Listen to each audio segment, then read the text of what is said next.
기도합시다. 하나님 아버지, 주의 말씀을 또한 듣고자 모였사오니 지혜를 주시고 깨닫게 하시고 은혜를 주시고 우리의 마음과 뜻과 정성을 다하여 하나님의 찬양하는 노래를 부르는 삶 살게 하여 주옵소서. 예수님의 이름으로 기도합니다. 아멘. 네. 이제 시가서 마지막으로 오늘은 이제 시편을 좀 살펴보도록 합니다. 시편은 그냥 오늘 한 주로 제가 끝내려고 해요. 시편이 굉장히 내용도 많고 굉장히 참 우리가 사랑하는 책이지만 그 우리가 사랑하는 그 시편은 그냥 시로 읽는 것이지 어떤 그러니까 내용을 몰라서 못 읽거나 이러진 않죠. 마음을 같이 하고 시편에서 나오는 그 시인의 마음과 우리 상황들을 같이 우리가 같이 울고 같이 노래하고 같이 찬양하면 되는 거예요. 그래서 오늘은 그 시편 전체적인 구조나 시편을 읽을 때 조금 이해를 도울 수 있는 것 몇 가지 좀 같이 나누고 시편 본문을 이렇게 1편부터 따르기 시작하면 한도 끝도 없고 그럴 필요도 없을 것 같아요. 이미 우리가 너무 사랑하고서 익숙한 책이고 그래서 시편의 이제 개각적인 우리가 본문을 볼 때 잘 이렇게 보이지 않는 몇 가지만 같이 한번 잠깐 나눠보도록 합니다. 시편은 이런 분들의 책과 강의와 내용들이 이제 참고되는데 굉장히 다 구약이나 시편 전공하신 분들 중에서 굉장히 유명하신 분들이에요. 시편을 따로 제가 배우기도 한 부분들이고 자 우리 시편은 뭐예요? 찬양이죠. 그야말로 시입니다. 노래고 근데 그게 그냥 시 찬양뿐만 아니라 그 안에 기도도 있고 마음의 고백도 있고 우리 삶에 있는 교훈도 있어요. 그래서 시편은 중요한 것은 감정과 마음을 이렇게 노래하는 이야기다. 그래서 시편은 우리의 마음을 들여다보게 하는 책인데 우리의 마음에 있는 기쁨과 감사와 사랑, 하나님에 대한 신뢰 이런 것들을 노래하는 책이 시편이에요. 그렇죠? 근데 우리 마음 감정에 이런 것만 있습니까? 기쁨, 감사, 사랑, 신뢰보다 더 많은 다른 게 있죠. 뭐가 있습니까? 우리 안에? 이런 게 있어요. 분노, 슬픔, 절망, 의심 이런 것들도 우리 하나님께 기도하고 감사하고 노래로 찬양으로 올려드리는 것이 시편입니다. 우리 마음에 있는 것 전부 다. 그래서 여러분 우리가 찬양을 하고 기도할 때 기쁠 때도 찬양하고 기도하지만 힘들 때 어려울 때도 찬양하고 기도하잖아요. 우리가 하나님께 어려울 때 기도할 때 여러분 어디까지 어떻게 기도하십니까? 막 머리와 입에서는 막 그냥 분노와 그래서 막 그 된 발음들이 막 튀어나오는데 기도할 때는 주여 하고 얌전하게 기도하시죠. 참아 못하고 하나님 앞에서는 내가 거룩해야지. 근데 우리의 마음을 하나님께 노래한다고 할 때는 있는 대로 사실은 쏟아내는 거예요. 그렇다고 기도하면서 욕하라는 얘기는 아닌데 우리가 기도하고 노래하고 찬양한다고 하면서 우리 마음을 너무 억누르고 실질적인 표현을 안 해요. 근데 시편 기자들은 보다 보면 이런 것까지 해도 되나라고 할 정도로 막 저주를 쏟아내고 하나님 앞에 막 싸우기도 하고 도대체 내가 왜 이럽니까? 언제까지입니까? 그냥 평범한 문장이지만 그 안에 들어가서 읽으면 그 안에 감정들이 요동치는 내용들이 그 시 안에 다 들어가 있어요. 우리가 시편을 여러분이 사랑하잖아요. 그 시편에 사랑할 때 시편에 있는 그 기자들의 감정과 그 사람들의 삶이 하고 우리의 삶하고 다를 바가 아니잖아요. 우리도 사방에 우겨쌈을 당하고 죽을 것 같은 때가 있을 때 하나님 저 사람 때문에 하나님 도대체 내가 왜 이런 이야기까지 우리가 쏟아낼 필요가 있는 거예요. 하나님이 그런 이야기들을 하나님과 감정과 마음을 나누라고 사실 시편을 주셨는데 우리는 너무 좀 거룩한 그래서 좀 이렇게 표현이 좀 그렇지만 약간 가증스러운 찬양과 기도만 하고 있지 않겠는가라는 것입니다. 여러분이 아무리 정말 맘먹고 쏟아낸다고 해도 기본 여러분의 믿음과 신앙이 있기 때문에 그 하나님 앞에 대한 방제한 선을 절대 넘지 않으니까 마음 놓고 여러분 감정과 마음들 생각들을 쏟아내시기 바라고 그 시편 기자들과 함께 울고 웃으시기 바라요. 그러면 시편이 답니다. 그러한 이야기와 그런 노래가 어디서 사용되었냐면 예배 때 구약에서는 사용되었던 거예요. 예배 때 하나님 앞에 분노하고 예배 때 저놈 때문에라는 것 가지고 예배 때 사용한 책이에요. 시편은 예배 때 부른 찬송가입니다. 여러분, 근데 예배 때도 그러는데 우리의 개인적인 하나님과 기도 가운데 우리가 못할 게 뭐가 있겠어요? 그렇지 않겠습니까?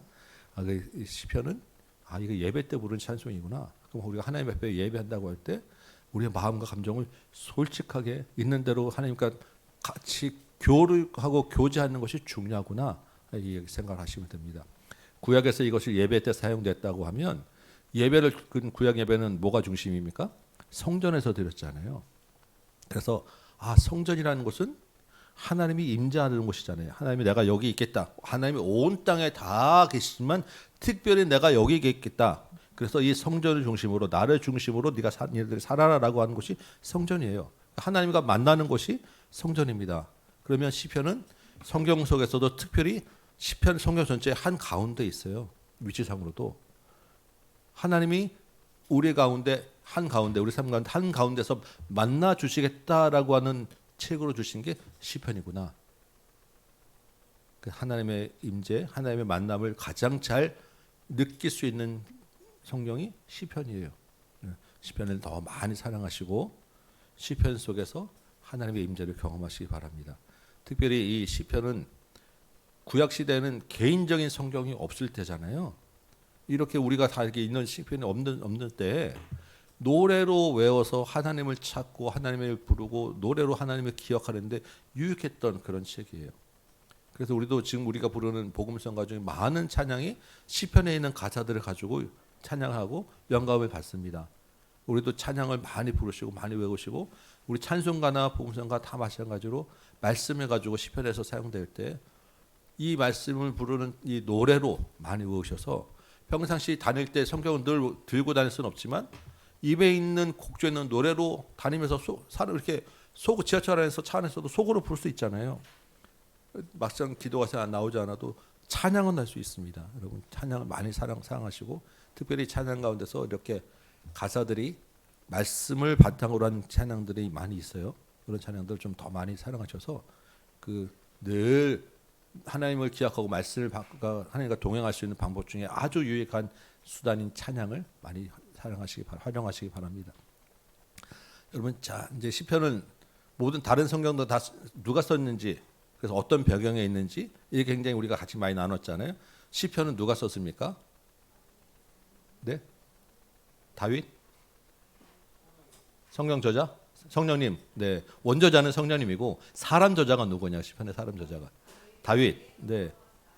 제일 우리가 딱 눈에 뜨는 게 다윗이죠. 근데 다윗만 있는 게 아니라 솔로몬도 있고 아삽도 있고, 아삽의 시 이렇게 돼 있고, 고라 자손의 시도 있고, 모세도 있고, 이런 다양한 작자 미상의 시들도 있고 굉장히 다양한 사람들이 있습니다.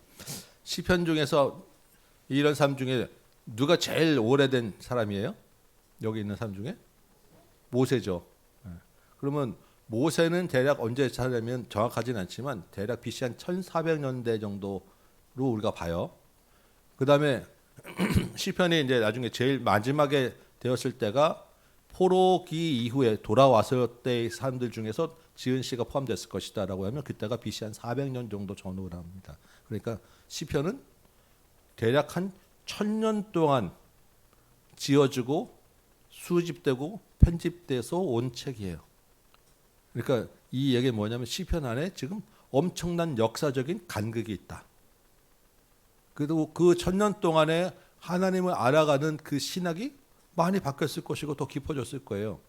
지금도 마찬가지로 우리도 이 시편을 볼 때 이 BC 1400년대 사람들하고 우리하고 이 신학적인 차이도 있고 문화적인 차이도 있고 언어적인 차이도 있고 굉장히 많은 여러 가지 그 간격들이 있게 마련이에요. 그래서 이런 것도 좀 감안하고 이 사람은 왜 이렇게 했는데 이 다른 그 뒤에 다윗은 이렇게 이야기했는데 아삽 자손의 시를 보면 또 다른 이야기라고, 고라 자손을 보면 또 다른 이야기, 이런 것도 있을 수 있고, 이 시대의 사람들의 문화와 언어와 생활의 그 습관과 우리하고 또 완전히 다르기 때문에 이래도 되나라는 것들이 그때는 그렇게 가능했고, 이런 차이들이 존재한다라는 것을 우리가 좀 이해를 해야 합니다.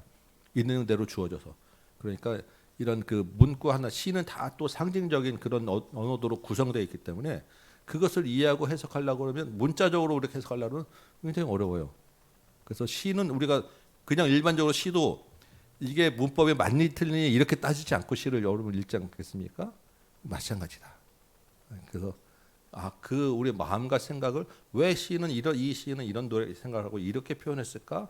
그 마음과 그 상황들을 우리가 같이 공유하면서 우리 있는 것이 좋겠다. 그래서 나중에 이제 좀 뒤에 이런 것들 감안했을 때 우리가 어떻게 읽는 게 좋은가라는 것 이제 한번 또 설명을 드릴 거예요. 그렇게 한 1000년 동안에 대략 있던 그 이 시편이 지금처럼 이렇게 그러면 한 권으로 시편이라는 책으로 오기까지는 어떤 과정을 거쳤을까라고 할 때 이 시편이라는 책을 처음 아마 이렇게 지어지고 모아진 것은 다윗이 이게 왜냐하면 성전을 짓고 예배 때 사용된 게 시편이기 때문에 찬송가이기 때문에 그럼 처음 성전을 지으려고 준비한 사람은 다윗이란 말이에요. 그 다윗이 성전을 짓지는 못했지만 모든 준비 설계도까지 다 했어요. 그래서 다윗이 뭘 했냐면 찬양대도 만들었어요. 성가대 우리 중찬팀처럼 찬양대를 만들면 뭐가 있어야 됩니까? 부를 노래가 있어야 되잖아요. 악보가 있어야 되잖아요. 그래서 그렇게 만들어진 책이 찬송가 다윗 시대의 성전 그 시편 1 처음 나온 그 찬송가예요. 그래서 아마도 거기에는 다윗의 자기가 지금 지었다고 하는 책 노래들이 있을 것이고 구약에 보면 야살의 책, 야살의 노래 뭐 이런 것들이 있어요. 우리에게 전해지지 않지만 그때는 존재했던 그런 노래. 모세의 노래도 아마 처음에 모세가 썼는지 모세를 생각하며 모세에게 헌신하며 이렇게 생각하며 누가 지었는지 모르겠지만 그러한 전해진 노래는 내려오는 책들을 모아서 찬송가로 찬양대가 부를 수 있도록 성전에서 부르려고 준비한 책이 시편의 이제 처음 시작인 거예요. 그러니까 지금 150편하고는 좀 차이가 있겠죠. 후대에 지어진 들어간 책들은 없을 것이고 또 거기에다가 우리한테는 빠진 것도 있을 것이고. 근데 이렇게 처음 찬송가를 이제 해서 성전 시대에 그 사용되다 보면 우리도 지금 찬송가가 한 600 몇 곡 있는데 부르다 보면 어떻습니까?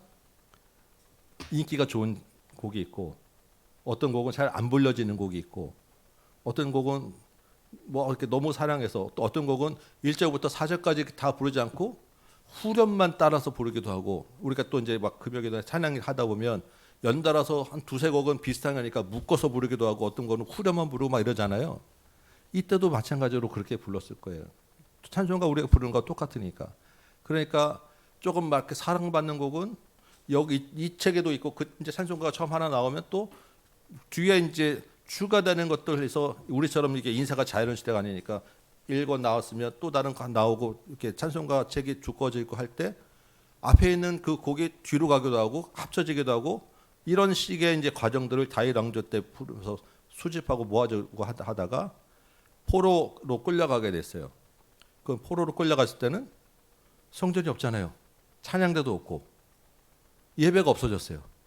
그러니까 그 기억되었던 것들 가지고 그 곡에서 이제 노래를 부르고 만들고 특별히 이제 정말로 그 고달프고 어려우니까 할 수 있는 그 성경을 우리가 볼 수 없는 시대니까 찬송가를 무지하게 더 많이 기도에 이런저런 사람들 생각에 있는 머릿속에 있는 내려오는 찬송들을 모으고 찬송가라도 부르자. 우리 노래로 하자. 그래서 이때 이 포로 시대와 포로 귀환 이후에 집중적으로 찬송가 다른 성경책도 마찬가지입니다. 집중적으로 지금 형태로 편집되고 모집되어져서 어떤 형태를 갖추게 되었고 포로 귀환 이후에는 다시 이제 제2성전 성전을 지은 다음에 이 사람들이 정말 그 성전 없는 그 시절을 뼈저리게 겪었기 때문에 우리가 에스라 니에미야 보면 성전 예배를 너무너무 중요하게 생각했잖아요.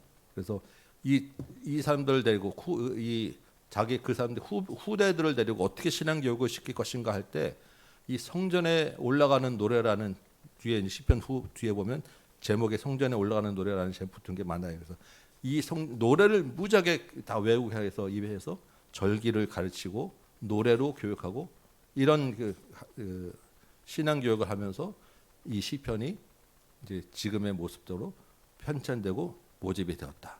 우리가 이제 이렇게 생각해 볼 수 있어요. 그래서 시편이 그동안 참 많은 시간 가운데 이 구약 성도들의 신앙을 지키고 유지하는데 엄청나게 큰 유익한 그런 수단이었구나. 우리도 역시 이 시편, 이 노래와 찬양이 얼마나 중요하구나. 나중에 우리도 어떤 삶을 살지 모르지만 지금도 그 북한에 있는 성도들이 우리 뭐 신해악단 영화도 나오고 하지만 그분들이 가장 소원이 뭐냐면 마음껏 찬양 부르는 게 첫 번째 소원이라고 얘기를 했었어요. 거기서도 그 사람들의 신앙을 지켜주는 거는 찬송이에요. 기도, 그리고 그 찬송을 통해서 기도하는 거예요. 우리의 신앙 가운데서도 하나님이 우리에게 찬송을 주셨다는 것을 여러분 기억하시고 많이 부르시면 좋겠고, 이 시편을 보다 보면 그 시편 이제 뭐 1편 뭐 몇 편 위에 이렇게 이것은 다윗이 어떤 시대에 압살롬에게 쫓겨갈 때 지은 노래, 이것은 누가 어떤 식으로 했던 노래, 이런 그 표제가 붙어 있어요. 그리고 거기에 뭐 이것은 뭐 스기오노스에 맞춘 노래, 뭐 이런 그 우리가 알 수 없는 이런 표현들이 있고 거기 막 이렇게 뭐 이런저런 이야기가 있습니다. 근데 이런 표제가 150편 중에 116개 시편에 붙어 있어요. 여러분 시편 보시면 다 붙어 있습니다. 대부분 다.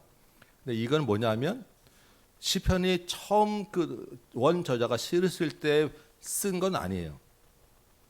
여러분 생각해 보시면 뭐 다윗이 노래를 지었다라고 할 때 어떤 상황에서 이거는 내가 어떤 상황에 쓴 거다라고 일일이 다 붙이고 이렇게 그냥 감정과 떠오르는 대로 노래 만들고 그냥 끝인 건데, 그게 이어져 오면서 생각해 볼 때 이것이 다윗의 시다라고 하면 나중에 다윗이 그 시는 말이야 내가 정말 그렇게 압살롬에 쫓겨가서 도망갈 때 그때 내가 지어서 이야기해 줄 수 있고, 그런 게 아니더라도 후대 사람들이 그러면 다윗이 이런 노래를 하는 것은 다윗의 인생과 무슨 관계가 있을까 생각해 보니까 이때가 제일 잘 어울리는 것 같다라고 해서 붙인 것들이에요. 그래서 아마도 뒤에 이런저런 붙였을 가능성이 있고, 우리 찬송가도 보면 위에 여러분 찬송가 제일 그 위에 뭐가 글씨가 많이 써여 있어요. 많이 써여 있는 거 아십니까? 뭐 그게 뭘 얘기하는지? 찬송가 위에 이렇게 볼 때 우리가 보이는 쪽으로 왼쪽에 있는 사람 이름은 작사자고 오른쪽에 있는 게 작곡가예요. 근데 그런 식으로 이것도 찬송가를 편집하는 과정 중에서 우리 찬송가도 원래 작곡 그 가사는 따로 있는데 곡만 따와가지고 가사를 붙이는 곡들이 되게 많아요. 그리고 어떤 내려오는 곡에 후대 사람이 가사 붙인 것도 많고, 그래서 이거는 뭐 어떤 것이다라고 위에 설명이 되어 있고요. 우리 찬송가도 밑에 이제 그 찬송가와 다르지만 찬송가 해설이 붙어있는 찬송가가 있어요. 그래서 이제 우리 찬송가의 그 내 평생에 가는 길 순탄하여, 우리 너무 좋아하는 찬송 있죠? 그 찬송가 해설 밑에 보면 그 작곡하신 분이 자기 딸과 가족을 사고로 다 잃고 그 유럽 여행 가기로 돼 있어가지고 가족들 먼저 보내고 이분이 늦게 출발해서 갔는데 그 먼저 가족들이 탄 배가 유럽에서 바다 가운데 침몰해서 먼저 다 세상을 떠나게 됐어요. 그 소식을 듣고 그 현장을 이제 막 그 쫓아가면 그 배 안에서 지은 곡인데 그런 설명들이 밑에 이제 붙어 있는 거예요. 근데 이게 처음 이분이 할 때는 그런 마음과 생각을 지금은 이렇게 기억될 수 있지만 예전에는 그런 것들이 기억되어 있지 않았다라는 거죠. 그러니까 이런 것들 생각하면서 붙였을 것이다. 그래서 어떤 거는 그게 맞을 수도 있는데 어떤 거는 사실은 안 맞는 것도 있어요. 실제로는. 그러니까 그래서 그런 걸 표제로 볼 때 이런 그 여러 가지 음악보나 배경 등을 설명해 주지만 이것이 전부 다 맞다라고 이것으로 갖다 붙여서 우리가 읽을 필요는 없다라는 거예요. 그래서 이게 시편이 그래서 그거를 변하지 않는 진리로 읽을 필요는 없는데 그것을 보면서 이것을 우리가 조금 이렇게 이해하는 데 도움을 줄 수 있는 수단으로는 볼 수 있다. 우리 이제 한번 찾아보면 시편 60편 한번 여러분 찾아보시기 바랍니다. 한번 조금씩 보시면서 시편 60편을 보면 표제 중에 시편 중에 표제가 제일 길게 붙어 있는 거예요. 뭐가 많이 써 있죠. 시편 60편 위에. 다윗이 교훈하기 위하여 지었다. 진짜 이렇게 이런지 모르겠지만 내용에서 볼 때 교훈을 주는 내용을 맞으니까 아마 그랬을 것이고, 뭐 믹담이 뭔지, 이 수산 애드 이게 뭔지 이거 사실 정확하게 알기 어려워요. 근데 그냥 아마 이거는 그 음악 부호일 것이다. 수산 애드 악기를 어떤 걸 사용했을 것이다. 하박국에 있는 것은 뭐 스기 온도 뭐 이런 게 붙어 있는데 이거 아까 다 각각 아마 우리로 치면 이거는 강하게 빠르게 천천히 뭐 이런 그 표시였을 것이다. 이런 여러 가지 것들을 정보를 줍니다. 근데 내용들 보면서 그렇게 우리가 유추해 보는 거예요.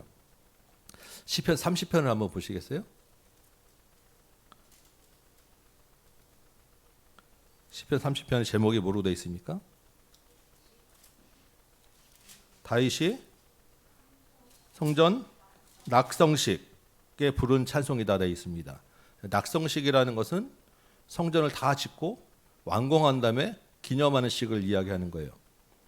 자, 다윗이 성전에 준비는 했지만 성전 돌 하나도 안 쌓은 사람이에요. 그런데 낙성식 때 부를 찬송을 다윗이 했겠습니까? 이건 안 맞는 내용인 거예요. 이해되십니까? 근데 왜 이걸 붙였냐라고 할 때 그 내용을 보니까 다윗이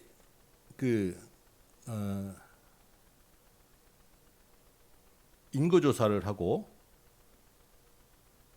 하나님이 이제 설자를 통해서 세 가지 재앙 중에 하나 골라라 해가지고 다윗이 고른 게 전염병이었잖아요. 막 이제 사람들 죽어 나갈 때 다윗이 하나님께 기도하고 하나님이 이제 그 회개를 받으시고 제사를 드리라고 할 때 아라우나의 타작마당에 가서 거기서 제물을 드리고 거기서 하나님이 용서하는 그런 장면이 있죠. 근데 그 아라우나의 타작마당이 뭘로 연결되냐면 솔로몬이 지은 성전이 거기에 세워지는 거예요. 그렇다고 하면 다윗이 성전 낙성식을 하는 건 아니었지만 다윗의 그 성전 그 아라우나의 타작마당에 거기서 제물을 드리며 성전을 생각했던 그 제물 그 제단이 성전하고 연결되기 때문에 그 다윗이 지은 시 이 내용을 성전 낙성식으로 그때 여기에 맞춰서 곡을 지어서 불렀을 수는 있는 거예요.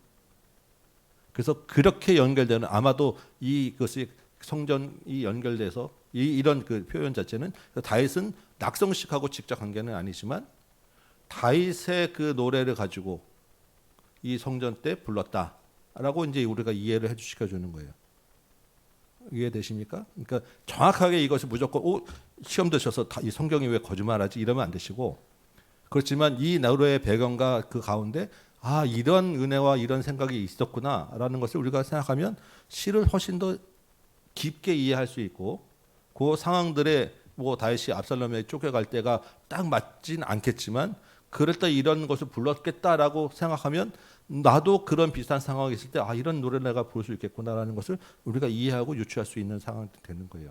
그러니까 그렇게 표제들을 이해하시면 된다라는 것입니다. 그래서 시편을 읽다 보면 뒤에 중간에 셀라 셀라 셀라 뭐 이런 말들이 있잖아요. 이건 또 무슨 뜻이냐라고 할 때 정확하게 지금 거기에 대해서 해석이 나와 있지는 않아요. 근데 대충 우리가 이해하기는 어떤 의미를 담는 그 말은 아니다라고 우리가 이해합니다. 그래서 시편을 쭉 읽을 때 셀라는 꼭 안 읽으셔도 돼요.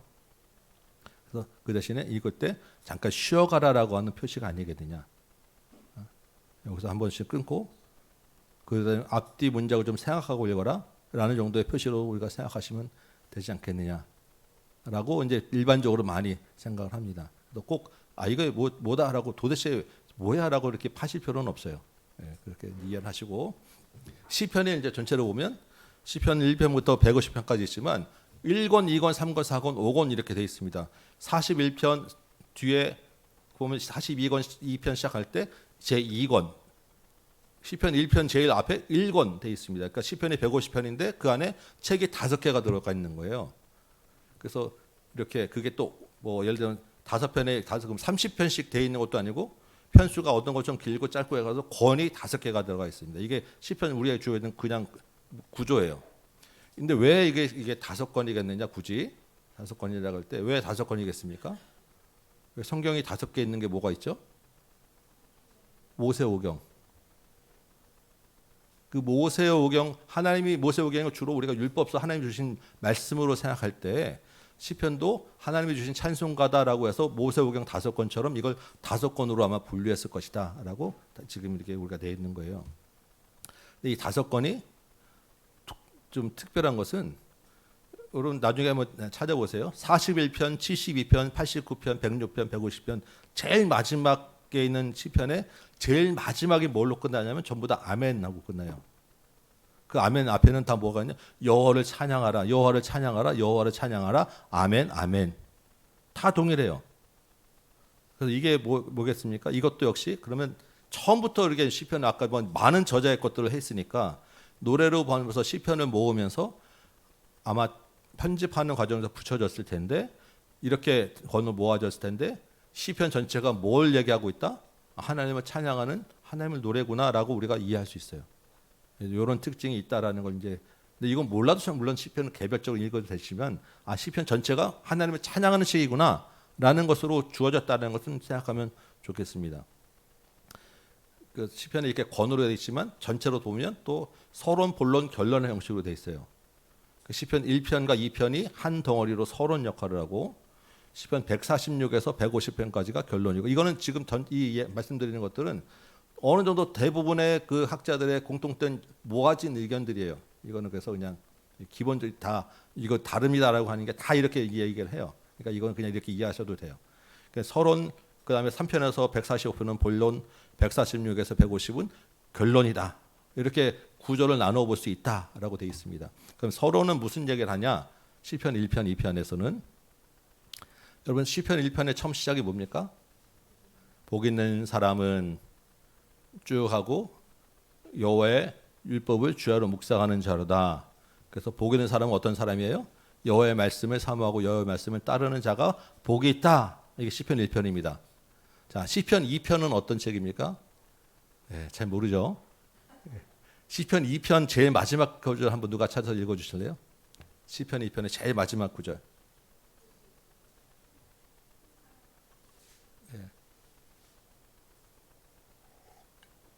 한번 읽어주세요. 네, 복이 있도다. 그렇죠? 복 있는 사람으로 시작해서 복이 있도다라고 끝나요. 맞습니까? 네. 그러니까 지금 1편, 2편은 주제가 같은 거예요. 복 있는 사람에 대해서. 근데 어떤 사람이 복이 있다고? 1편에서는 여호와의 말씀을 묵상하는 자가 복이 있고 시편 2편은 여호와께 피하는 자가 복이 있다라고 되어 있습니다. 그러니까 1편에서는 하나님의 말씀의 복과 연관되어 있고 2편 여호와께 피한다는 게 우리로 뭐예요? 기도예요. 그러니까 말씀과 기도가 복이다라고 이야기하는 거예요. 서론이 보통 뭘 얘기합니까? 이 책 전체가 이런 주제다라고 이야기하는 것입니다. 그러면 하나님 여호와를 찬양하는데 그 찬양을 통해서 우리가 하나님이 주시는 복이 뭐냐면 말씀과 기도라는 거예요. 이게 시편의 이야기입니다.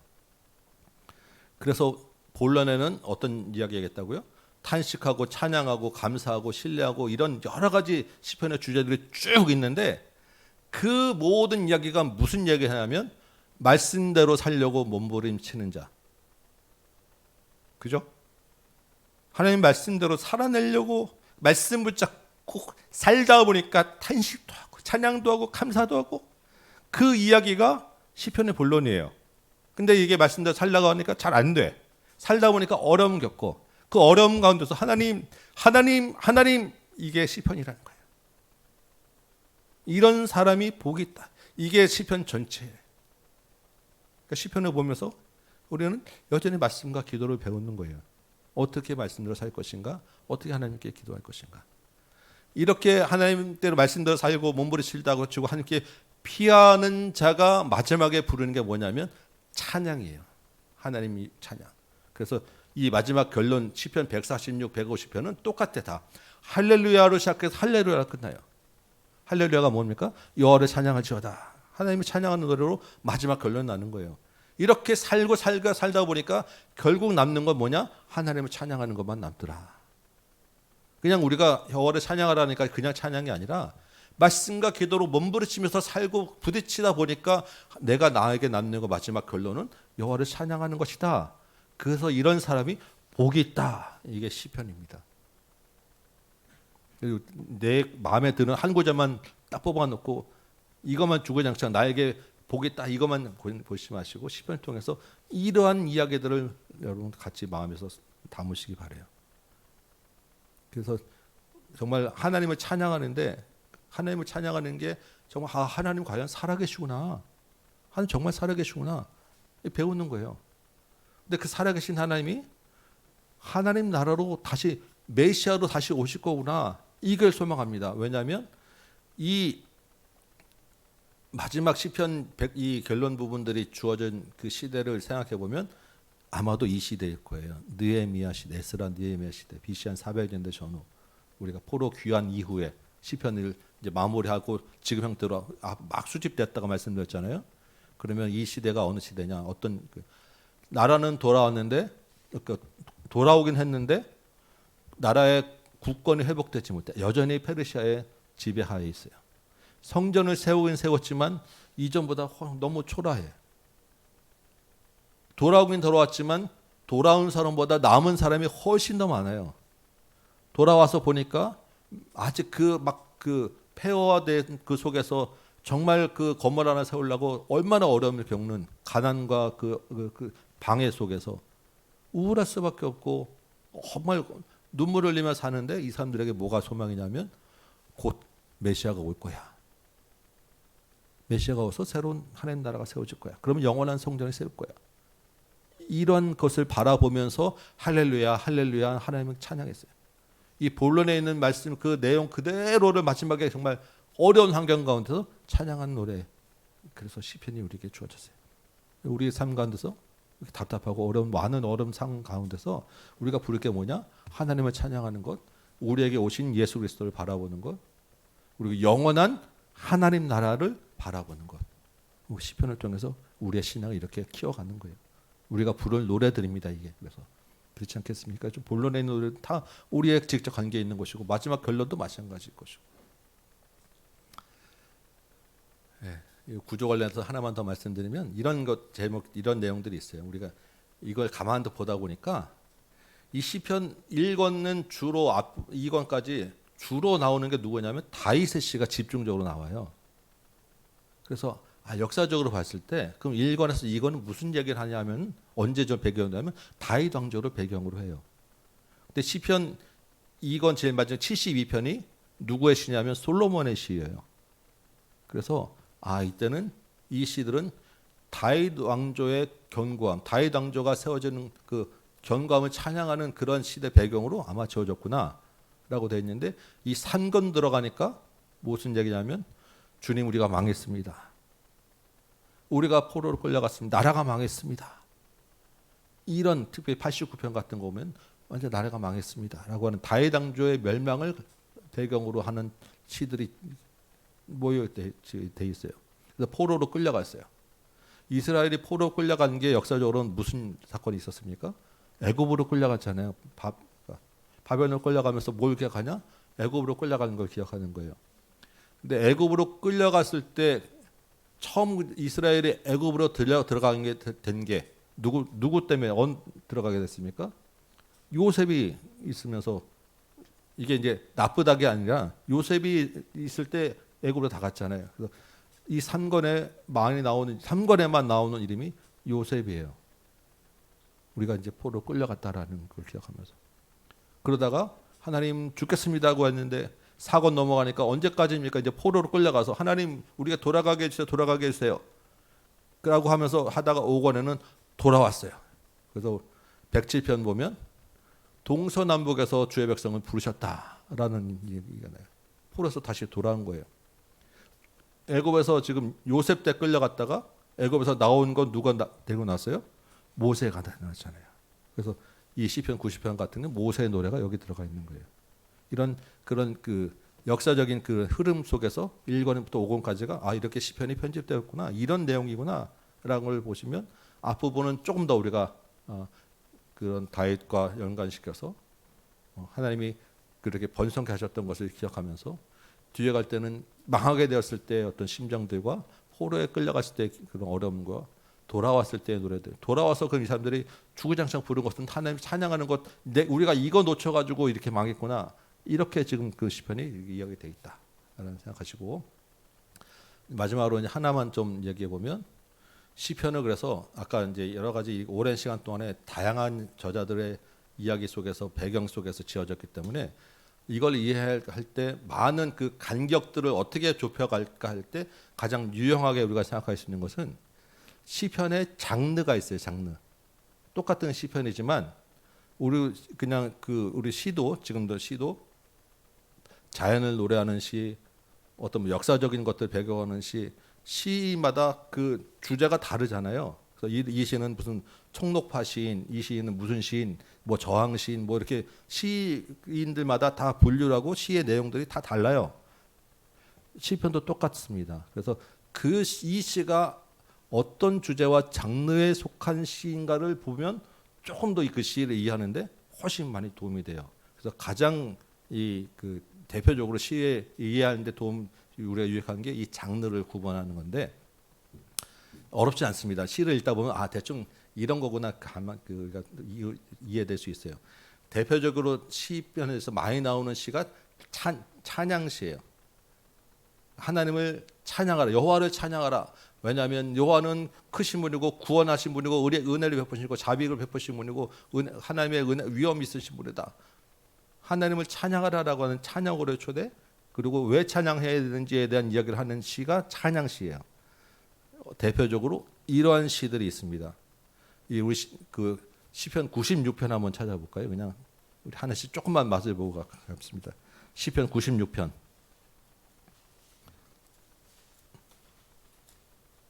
그러니까 1절 읽어주시고 1절하고 5절을 좀 읽어주시면 좋겠어요.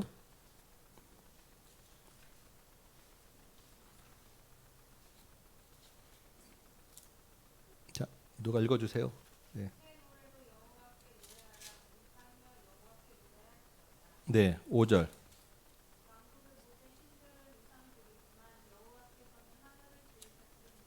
네, 그쪽 보면 여호와를 노래하라. 1절에 여호와를 노래하라, 새 노래로 여호와 노래하라, 찬양하라라고 해야죠. 왜냐하면 여호와는 하늘을 지으셨음이로다. 이게 찬양시의 대표적인 그런 이야기 표시입니다. 이해되십니까? 왜 찬양을 해야 되느냐? 찬양하라 해놓고 왜냐하면 여호와는 이 만물을 지으신 분이기 때문이다. 라는 형식으로 그래서 이거 대충 찬양하라 하고 우리 말에는 이 히브리 원래는 거기는 왜냐하면이라고 하는 접속사가 다 있어요. 근데 우리는 이제 번역상 매끄럽게 하다 보니까 굳이 왜냐하면이라는 단어를 안 붙여놨는데 뭐뭐 때문에라는 말을 안 붙여놨지만 문맥으로 보면 뭐뭐 사기 뭐뭐 이로다라고 하는 것을 보면서 이유를 이야기하는 것을 우리가 이해할 수 있지 않겠습니까? 그래서 이런 형식으로 대부분 돼 있구나. 이런 시들이 찬양시구나. 그래서 뒤에 146부터 150편은 전부 다 찬양시입니다. 할렐루야, 할렐루야, 할렐루야, 할렐루야. 근데 시편의 찬양시가 함께 또한 제일 많이 나오는 게 뭐냐면 우리가 제일 또한 사랑하는 시 중에 하나가 탄식시예요. 탄식시. 탄식. 그죠? 슬프다. 하나님 어찌하여 이런 노래들. 이 탄식에는 개인 탄식, 개인이 자기의 어려움 가지고 이야기하는 탄식시가 있고 공동체가 이스라엘 민족 전체가 하나님 우리 민족이 망했습니다. 우리 나라가 망했습니다. 이러한 탄식시가 있어요. 그래서 탄식시에는 대부분 이러한 형식과 내용들이 포함됩니다. 제일 처음에 탄식해. 하나님 내가 죽겠습니다. 하나님 우리가 망했습니다. 여호와여. 그리고 나서 하나님 나를 도와주세요. 나를 구원해 주세요라고 하는 간구. 그런데 하니까 도움을 요청해 놓고 그다음에 하나님 근데 왜 내가 이렇게 어렵습니까? 왜 어찌하여 원수가 나를 이렇게 죽이려고 합니까? 그러면서 나는 하나님 앞에 결백하고 나는 하나님을 여태까지 잘 섬겼는데 라는 이야기하면서 저 원수로 저 놈을 좀 처단해 주세요라고 하는 이야기하면서 여기까지는 탄식인데 탄식시의 항상 거의 대부분의 탄식시 뒤에 뭐냐면 그러한 그 고백을 쏟아낸 다음에 하나님이 나의 구원이시다. 하나님이 내 기도를 들으셨도다. 하나님이 나를 구원하실 것이다. 라고 하는 응답에 대한 확신과 마지막에는 찬송으로 분명히 탄식인데 앞에는 도저히 사방으로 내가 우겨쌈을 당해서 내가 죽을 것 같습니다라고 하는 위험한 상황에 빠져 있는데 그것이 마지막에는 찬송과 축복으로 끝나는 게 전형적인 탄식이에요. 그래서 이러한 6-7가지가 전부 다 똑같이 형식으로 되어 있지는 않아요. 어떤 거는 조금 이렇게 빠졌다가 들어왔다 막 하는데 그것도 종합해 보니까 이러한 내용들이 포함되어 있더라라는 거예요. 우리 탄식시 한번 볼까요? 40편, 뭐 40, 우리가 좋아하는 42편, 43편 뭐 이런 내용 한번 봅시다. 시편 42편 한번 볼까요?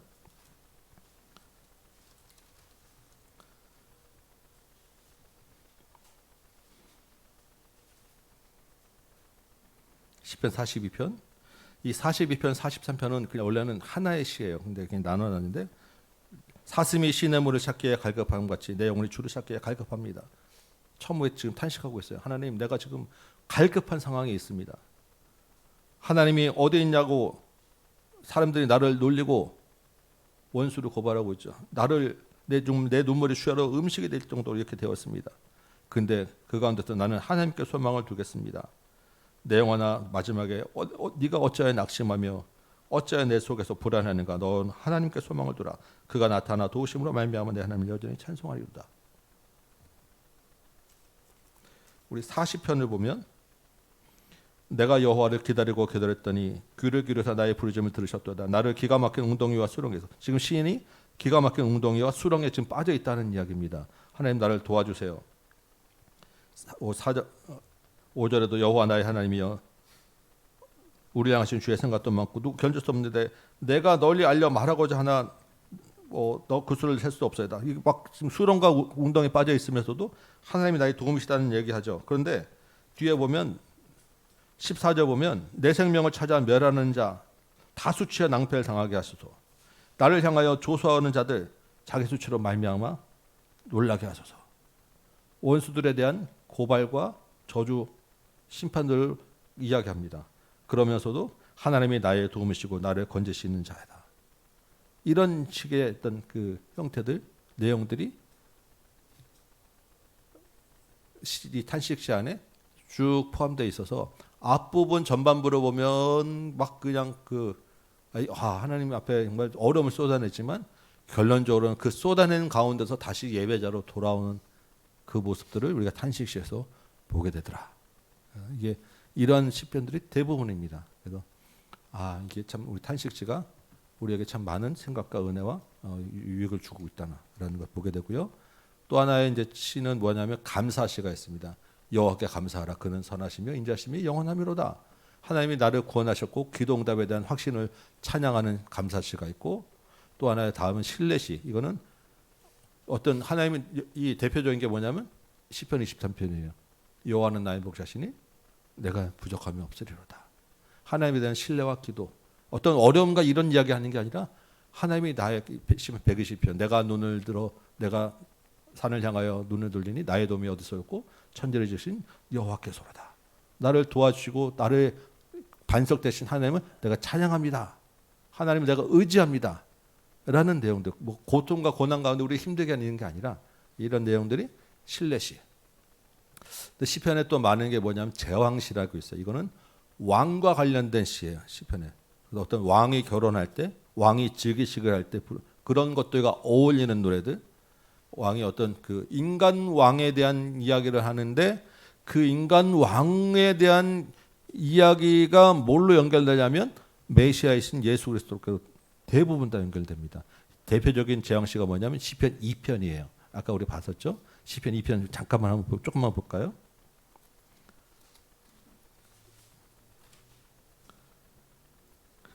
어찌하여 이방 나라들이 분노하고 민족들이 헛된 일을 꾸미는가. 세상에 군왕대 나서며 관원들을 서로 꾀하고 여호와의 기름 부름 받은 자를 대적하고 우리가 그들의 맨 것을 끊고 그의 결박을 벗어버리자 하는도다. 쭉 나오는데 이 시편 2편이 이야기하고 바라보는 7절 보니까 여호와께서 내게 이르시되 너는 내 아들이라 오늘 내가 너를 낳았도다. 내게 구하라. 내가 이방 나라를 내 유업으로 주리니 내 소유가 땅끝까지 이르로다. 내가 철장으로 그들을 깨뜨리며 쥐글같이 부스리시로다. 이 왕이 세워질 것을 이야기하는데 이 왕이 누구냐면 대표적으로 이 시편 2편이 예수님이 오실 것을 예언한 그런 시로 예수님에게 연결되는 시편이에요. 그래서 이런 왕 이야기가 많이 나오면 이것은 어떤 인간 왕에 대한 이야기인데 이것이 예수 그리스도를 바라보게 하는 이야기구나 우리께 생각하시면 되고, 어떤 시는 지혜 시라고 있어요. 토라는 이제 율법이잖아요. 우리가 어떤 기도나 찬양이 아니라 우리에게 지혜를 주기 위해서 잠언과 같은 역할을 하는 책인데 대표적인 게 시편 1편입니다.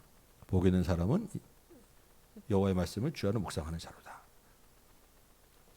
회상시는 하나님이 이런 일을 하셨구나라는 것을 돌아보는 그런 시예요. 주로 하나님이 하신 큰 일이 뭐냐면 출애굽이고 다윗 왕조를 세운 큰 구약에서 두 가지거든요. 이스라엘 백성에게. 그래서 홍해를 가르신 하나님, 반석에서 물을 내신 하나님, 다윗 왕조를 통해서 그 왕위가 영원히 이어지게 하신 하나님, 이런 하나님을 찬양합니다. 이런 하나님을 생각합니다라고 하는 시가 회상시예요. 뭐 이걸 다 일일이 정확하게 딱 구분할 필요는 없지만 이런 큰 흐름이 대부분 우리가 일단 크게 찬양, 감사, 탄식에서 이렇게 포함되어 있기 때문에 그러한 내용들을 생각하시면서 읽으시면 훨씬 더 아마 좀 시편을 이해하는 데 도움이 되실 거예요. 그 다음에 시편을 보면 이런 이게 병행법이라고 하는 그 시의 기법을 많이 쓰고 있습니다.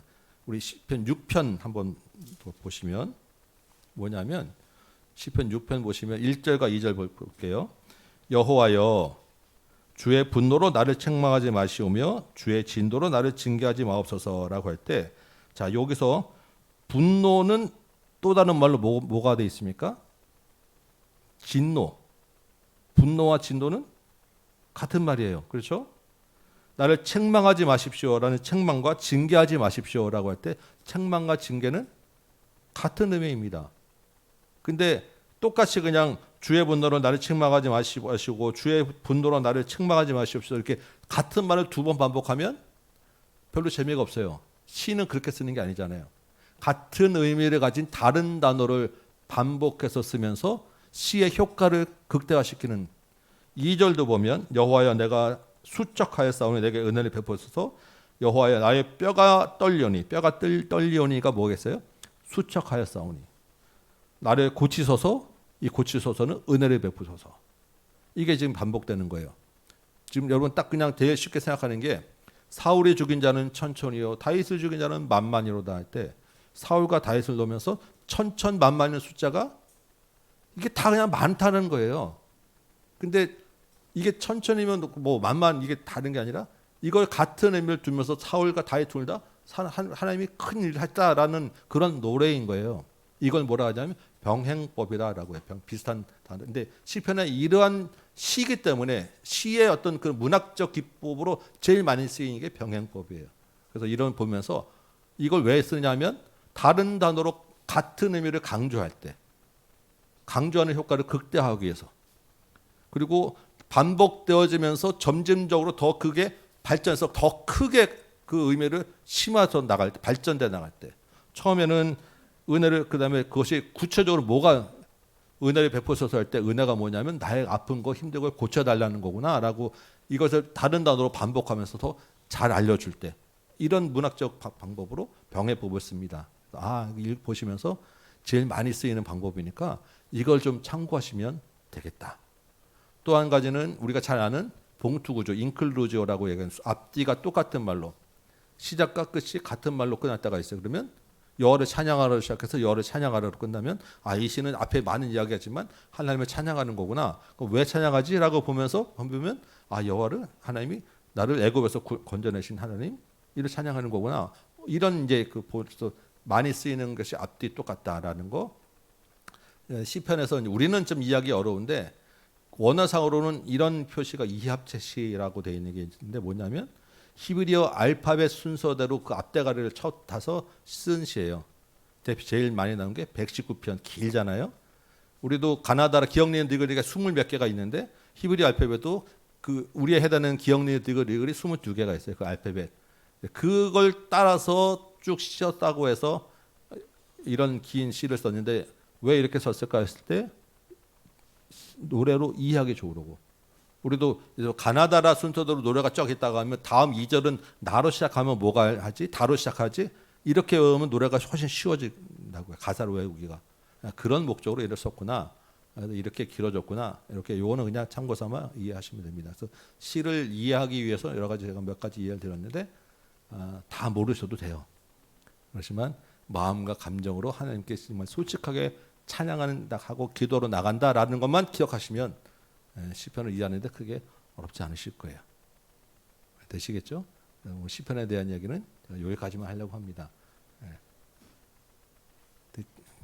그 이제 다음 시간에는 이제 한 두 정도 특강을 좀 기도에 대한 이야기를 좀 하고 이제 성경 강좌는 복음서부터 제가 시작을 하려고 해요. 왜냐하면 여름에 모세오경으로 시작을 하려고 합니다. 합숙 때는 그래서 이제 3월 말부터는 제가 마태복음부터 주일에는 시작할 거예요. 여러분 기대하시고 참석하시기 바랍니다. 기도합시다. 아버지 하나님, 우리에게 주님을 찬양할 수 있고 기도할 수 있는 말과 마음과 감정을 주셨으니 감사합니다.